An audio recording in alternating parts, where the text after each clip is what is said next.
मैयासक्त मना, भगवान के मन वाला, भगवान में जिसका मन चिपक गया है, सब जगह से स्नेह रहित हो गया है। कहीं किससे स्नेह करे? स्वार्थी संसार किससे स्नेह करे? पाए जान जगत में सब जन, कपटी कुटिल कलयुगी टंच, मेरी सो भैया कृष्ण गुण संचु, यही परलोक सकल सुख पावत। उसे भगवान की याद करनी नहीं पड़ती, प्रत्युत स्वाभाविक याद आती है। और उसके भजन में गाढ़ वृत्ति तब होती है जब इधर वो याद करता है, उधर भगवान याद करते हैं। यथा माम प्रपद्यन्ते तास तथैव भजाम्य हम। वो भज रहा है और प्रभु उसका भजन कर रहे हैं, और दोनों प्रेम में मगन हो रहे हैं। गाढ़ स्थिति, उसको कभी विस्मृति ही नहीं होती। तो ऐसे मेरे मन वाला बन। जब तक विनाशी शरीर और विनाशी भोगों में खिंचाव है, तब तक बड़ी परेशानी होती भजन में। हम करना चाहते हैं भजन और मन हमारा खिंचता है भोगों में, शरीर संसार में, व्यर्थ की बातों में, तो निराश होने की जरूरत नहीं है। जिस साधक की ऐसी स्थिति है कि वो भजन तो करना चाहता है, भजन के लिए जीवन अर्पित किए है, भजन में बैठता भी है, पर भजन में मन नहीं लगता, मैयासक्त मना वो नहीं है। उसका मन भोगों की तरफ खींचता है। क्या कह रहे हैं? पहली बात, साधक की नीयत सच्ची होनी चाहिए कि मैं भजन करने के लिए ही बैठा हूं। जो भगवान के नाम का जप करने के लिए नियत उसकी सही है, मैं भजन करना चाहता हूं, अंदर से चाहता है भजन करना चाहता हूं, पर ये दुष्ट मन बार बार विषयों में, व्यक्तियों में, स्थानों में ये भटकता है।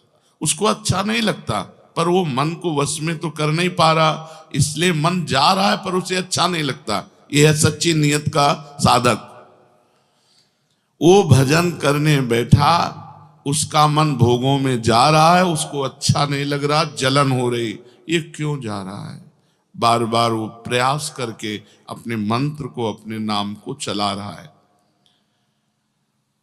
उसने जो ही भजन के लिए बैठा, तो भगवान ने भजन करने के पहले से ही उसको अपना मान लिया भजनानंदी।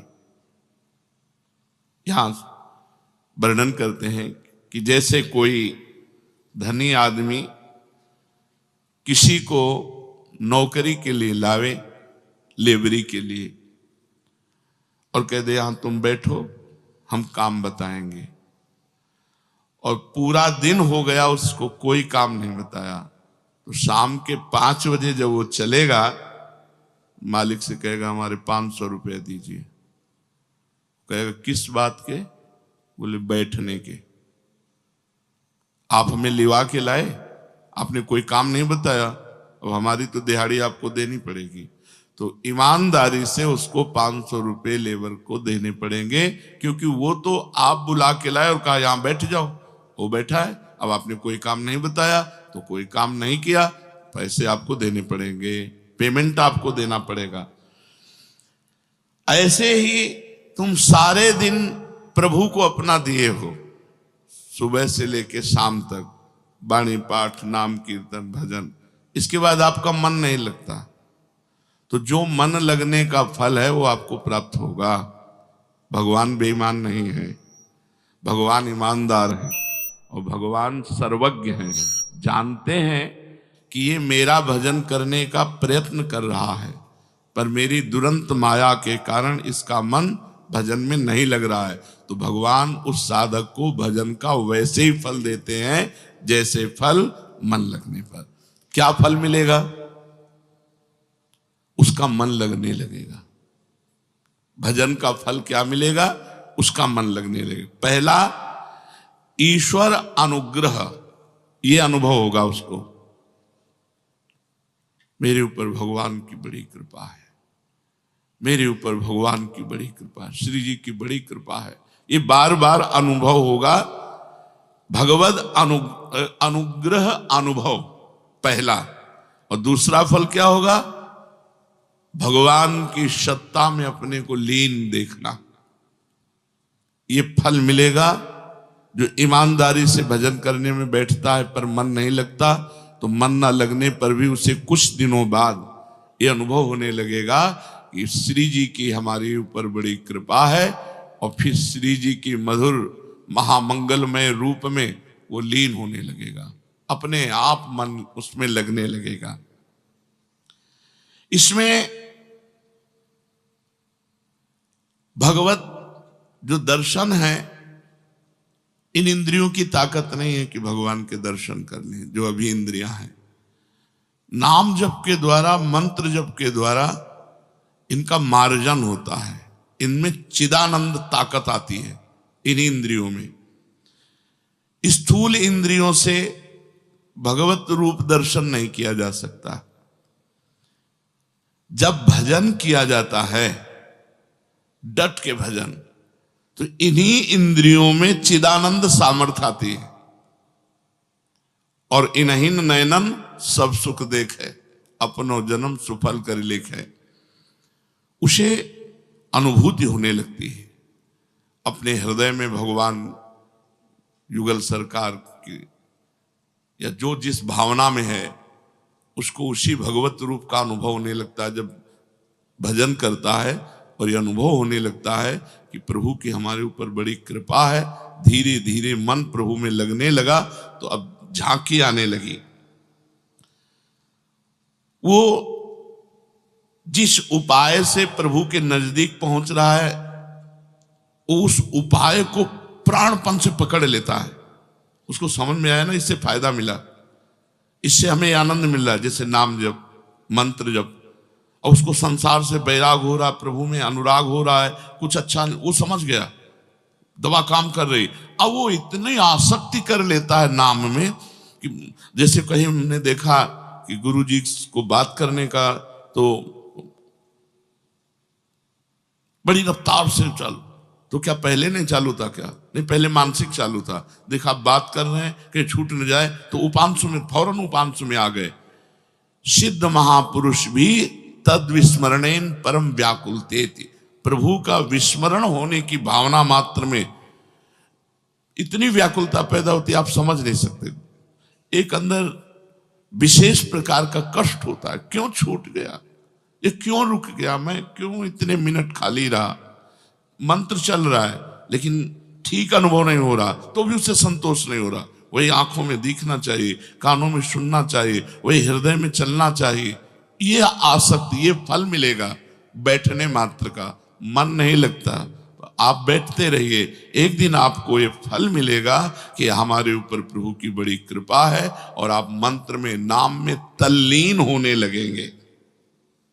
जिस सामर्थ्य से उसकी स्थिति ये पहुंची है, उसमें उसकी आसक्ति हो जाती है।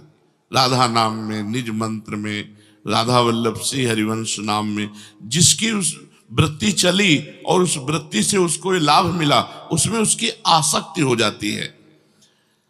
अब जो मन का विजय पाना बहुत कठिन कहा गया है, अब उसकी एकाग्रता बन गई, क्योंकि मन चाहने लगा कि रुके ना। समझो, जैसे जैसे भजन आपका बढ़ेगा तो मन चाहने लगेगा कि भजन न रुके। जब मन चाहने लगेगा भजन न रुके, तो अब मन को रोकना नहीं पड़ेगा, अब मन स्वयं भजन पकड़ेगा।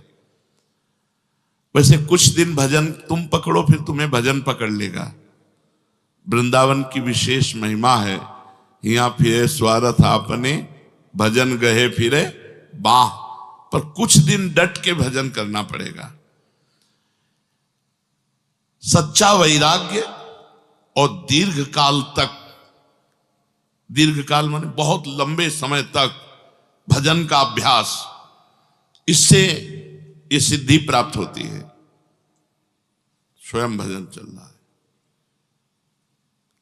अपने आप भजन चल रहा है, वो केवल देख रहा है, सुन रहा है, बस शांत। जैसे जैसे शोरगुल आवाज होती है, वैसे वैसे मंत्र की ध्वनि और जोर से होती है।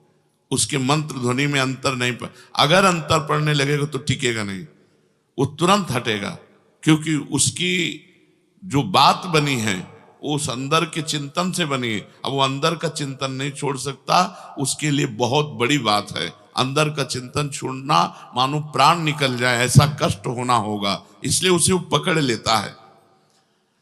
सच्चा वैराग्य तरह तरह के विषय भोग उसके सामने उपस्थित किए जाएं तो भी उसकी अंतर्वृत्ति बाहर भोगने के लिए नहीं आती। इतना अंतर में नाम जप में मंत्र जप में मन लग गया कि बाहर भोगने के लिए नहीं आती। उसकी तनिक भी भोग में मन की प्रवृत्ति ही नहीं रह गई। भजन में जब एक एक शब्द पीछे जब साधन करते करते उसको झलक आई, इंद्रियों में चिदानंद पावर आया और झलक आई, तो इतना आसक्त होने लगा कि इसी भजन से ये बात बनी, ये आनंद मिला, उसकी भजन में आसक्ति हो गई। अब उसकी आंतरिक इतनी आसक्ति है कि बाहर उत्तम से उत्तम भोग उपस्थित होने पर भी भोगने की रुचि नहीं है। वो अंतर्वृत्ति में युक्त होते हुए खाता पीता सोता जागता चलता फिरता कहीं भी आसक्ति नहीं है, मन की तनिक भी प्रवृत्ति नहीं। ये बड़े बड़े तपस्वियों के लिए भी दुर्लभ है। इसलिए भगवान ने कल चर्चा सुनी थी कि तपस्वियों से भी अधिक, ज्ञानियों से भी अधिक, कर्मयोगियों से भी अधिक मेरा वो परम भक्त है जो निरंतर मेरा भजन करता है, श्रद्धा पूर्वक मेरा भजन करता है। ये गति बड़े बड़े तपस्वियों के लिए भी दुर्लभ है। ऐसी स्थिति तक पहुंचने के लिए विषयों में दोष दृष्टि करनी चाहिए। सब संसार भोग रहा है, अगर इसमें सुख होता तो ये तृप्त हो जाते, नहीं। हे भगवान, मेरे हृदय में विषय स्फुरना ना हो। हे भगवान, कभी मैं विषयी पुरुष का संग न करूं। हे भगवान, कभी कोई विषय सेवन की मेरे हृदय में रुचि न हो। ऐसी प्रार्थना करनी चाहिए भगवान से, श्री जी से प्रार्थना करनी चाहिए कि श्री जी ऐसी कृपा करो कि भोगों की तरफ आकर्षण न हो, भोग उपस्थित होने पर भोगने की इच्छा न हो। लाडली, अब ये जन्म आपको दिया, आप हमें सामर्थ्य दो कि मैं किसी भी तरह से इन निकृष्ट भोगों की तरफ आकर्षित ना हूं। और चित्त को बार बार नाम में, मंत्र में लगाना, चाहे कोई भी हो, कोई भी का मतलब स्त्री पुरुष, पढ़ा लिखा मूर्ख, कोई भी जो बार बार अपना चित्त नाम में लगाता है, तो उसके सामने जो नाम का आधार होता है, जैसे राधा, तो राधा नाम का आधार है राधा रूप, वो उसके सामने आएगा। राधा रूप सामने आते ही क्या दशा होगी साधक की, जहां वो रूप है कि अखिल लोक ब्रह्मांड नायक परात्परीश भगवान श्री कृष्ण जिस रूप को देखकर मोहित हो जाते हैं, और ऐसे मोहित होते हैं कि एक पल भर के लिए भी पलक झपना उनको असह्य होता है। ये अली प्रिया बदन अंबुज रस अटके अनत न जात, कहा कहो इन नैनन की बात। जब जब रुकत पलक संपुट लट, अति आतुर अकुलात। लंपट लव निमेष अंतरते, अलप कलप सतसात। कहा कहो इन नैनन की बात। जहां लालजू को एक पलक झपकने की भी वियोग को अलप कलप सतसात, सैकड़ों कल्पों के वियोग का दुख अनुभव होता है, वो रूप जब उपासक के सामने आएगा तो उसका मन कहीं जाएगा, उसकी इंद्रियां कहीं जाएंगी, उसे कोई भोग अच्छा लगेगा? तो उपासक को चाहिए कि चित्त शांत रहे, बार बार नाम में लगाकर किसी भी परिस्थिति में अशांत न हो। संतुष्ट एन केनवा, कैसी भी परिस्थिति हो संतोष धारण करो। नाम तुम्हारा न छूट जाए। अगर संतोष नहीं धारण करते तो उधर मन खिंचाव करेगा अनुकूल या प्रतिकूल परिस्थिति में, और नाम छूट जाएगा। अनुकूलता में राग नहीं, प्रतिकूलता में द्वेष नहीं। ये परिस्थिति मिटने वाली है, ये आने जाने वाली है। ये आगमा पाइनो अनित्यास, ये आने जाने वाली नाशवान वृत्तियां हैं। तास्ति तिक्षस्व भारत, इनको चुपचाप सह जाओ।